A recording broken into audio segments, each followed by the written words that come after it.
Hello students, देखिए आज क्या है कि हम जो साइलोटम पढ़ रहे थे आज उसको हम कंप्लीट करते हैं। उसमें क्या क्या बच गया था, हमने अंड और पुमणु के मतलब निर्माण की प्रोसेस देख ली थी कि कैसे कैसे पूंधानी में पुमणु और अंड मतलब स्त्री धानी में अंड का निर्माण हुआ है। ठीक है, अब भाई पूंधानी में पुमणु और स्त्री धानी में अंड का निर्माण तो हो गया। अब इसके बाद क्या कराना पड़ेगा, ये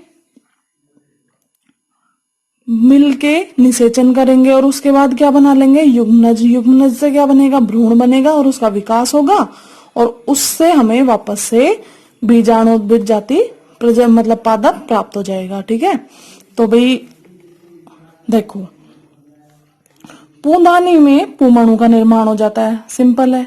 स्त्रीधानी में अंड का निर्माण हो जाता है, दोनों सिंपल बातें हैं। आगे देखो, विकसित स्त्रीधानी की ग्रीवा नाल कोशिका, मतलब हमने बताया था कि स्त्रीधानी में क्या थी, एक ग्रीवा थी और एक अंडदा थी, और ग्रीवा के अंदर कौन सी कोशिकाएं थी, ग्रीवा नाल कोशिकाएं। अब मान लो कोई ऐसी संरचना है, ये ग्रीवा ये अंडदा, तो अब कोई पुमणु आएगा तो इसी के अंदर से तो आएगा अंड के पास। तो ये जो अंडधा नाल कोशिकाएं हैं, मतलब कि इसकी जो ग्रीवा में कोशिकाएं हैं, ये अगर इसको रास्ता देंगी पुमणु को तभी तो ये अंदर आ पाएगा।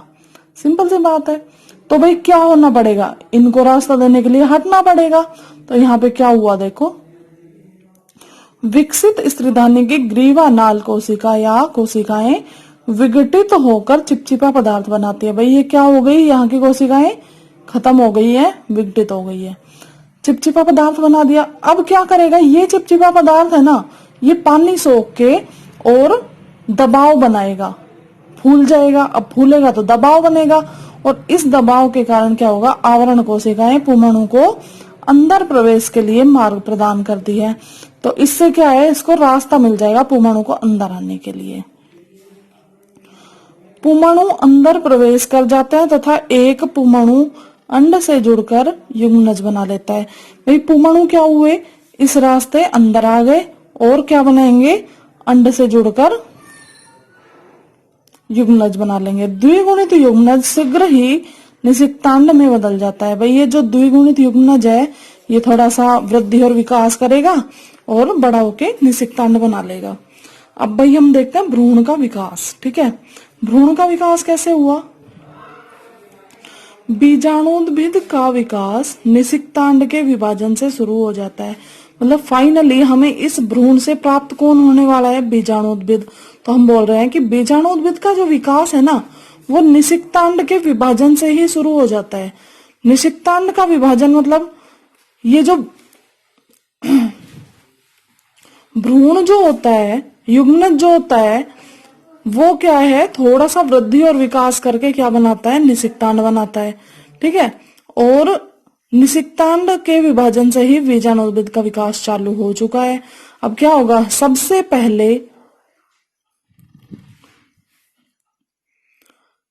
पहले निषिक्तांड अपने आकार में बड़ा होता है। भाई धीरे धीरे ये क्या करेगा, अपने आकार में वृद्धि करने लगेगा।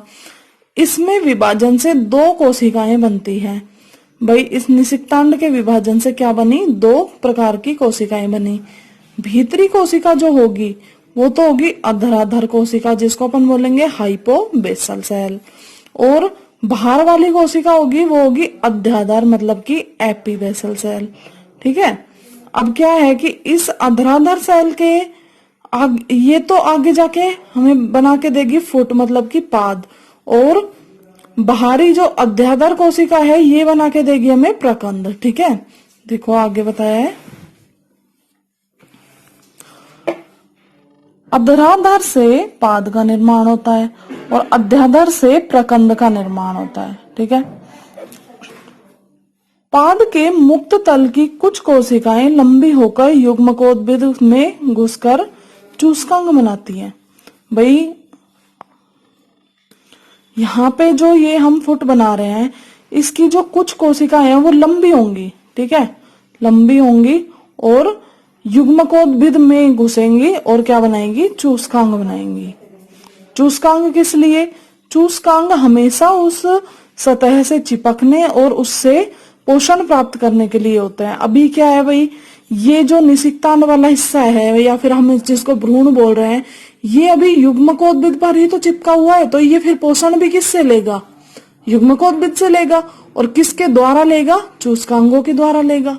ठीक है, प्ररोह उत्पन्न होने तक ये चूसकांग अवशेषी अंग, मतलब कि जब तक प्ररोह उत्पन्न नहीं होता तब तक ये चूसकांग अवशेषी अंग के रूप में ही रहेंगे, काम नहीं करेंगे। ठीक है, बन गए हैं लेकिन काम नहीं करेंगे, अभी अवशेषी हैं।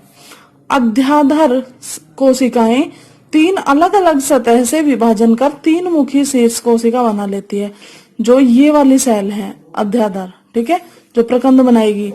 इसने क्या किया है भाई, एक कोशिका है मान लो, ये 3 तरफ से अलग अलग तल में विभाजन करके 3 मुखी मतलब हो गई कि अब ये 3 दिशाओं में वृद्धि कर सकती है। ठीक है, इधर भी करेगी, इधर भी करेगी, इधर भी करेगी। ठीक है, इस तरीके से 3 मुखी शीर्ष कोशिका बनाती है। शीर्ष कोशिकाएं क्रियाशील होकर शाखाएं उत्पन्न करती है।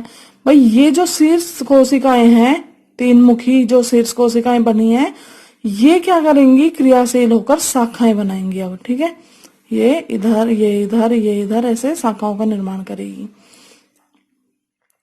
इन शाखाओं में शीघ्र ही कवक मूलीय कवक का संक्रमण हो जाता है।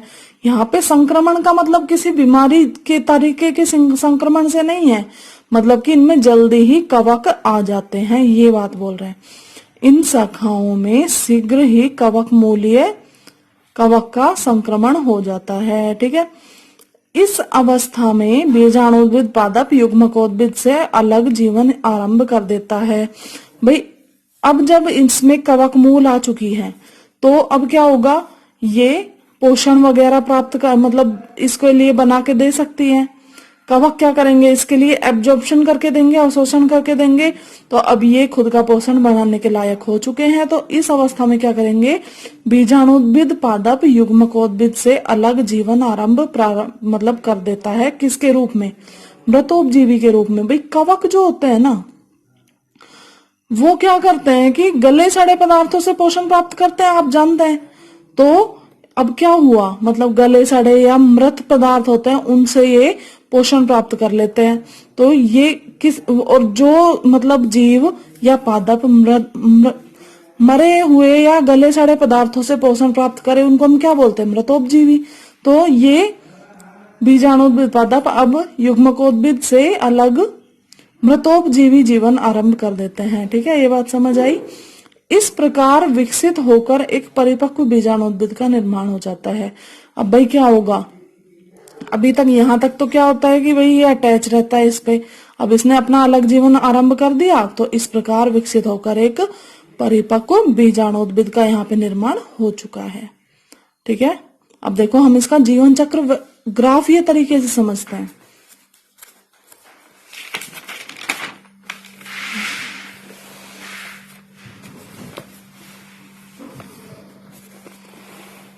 देखो भाई, ये हमारे पास कोई साइलोटम का प्लांट था, कौन सा वाला, बीजाणुद्भिद। ठीक है, हमारे पास ये एक साइलोटम का बीजाणुद्भिद पादप है। इसमें क्या हुआ, सिनेंजिया बनी। ठीक है, अब देखो यहाँ पे बार बार नहीं बताया जाएगा कि सिनेंजिया क्या होती है। अगर आप नहीं जानते हैं तो पुरानी वीडियो वापस देखें। ठीक है, साइलोटम का पार्ट 2। सिनेंजिया बनी। सिनेंजिया में क्या है, बीजाणु मात्र कोशिकाएं हैं। ठीक है, और बीजाणु मात्र कोशिका से किसका निर्माण हो जाएगा, बीजाणु का निर्माण हो जाएगा। अब भाई एक रास्ता तो हमारे पास ये है कि बीजाणु से सीधे ही क्या बन जाए, ये निषिक्तांड बन जाए और ये भ्रूण बना के आगे अगला साइलोटम बन जाए। ठीक है, पहला रास्ता। और दूसरा रास्ता हमारे पास क्या है कि बीजाणु से क्या बने, युग्मकोद्भिद पादप बने। ठीक है, तो जब बीजाणु से युग्मकोद्भिद पादप बनेगा तो क्या होगा, इस युग्मकोद्भिद पादप पे दोनों जनन अंग मतलब कि पुधानी और स्त्री धानी उत्पन्न होंगी। और इस पुधानी से हमें पुमणु प्राप्त हो जाएगा, स्त्री धानी से हमें अंड प्राप्त हो जाएगा, जिनमें निषेचन से हमें क्या मिलेगा, निषिक्तांड। और फिर सेम रास्ता, निषिक्तांड से भ्रूण का निर्माण और भ्रूण से वापस से हमें बीजाणुउद्भिद पादप प्राप्त हो जाएगा। ये क्या है भाई, साइलोटम का ग्राफीय जीवन चक्र। यहाँ पे हमारा ये साइलोटम खत्म होता है। अब हम अगले लेक्चर में अगले टेरिडोफाइट का अध्ययन करेंगे। Thank you.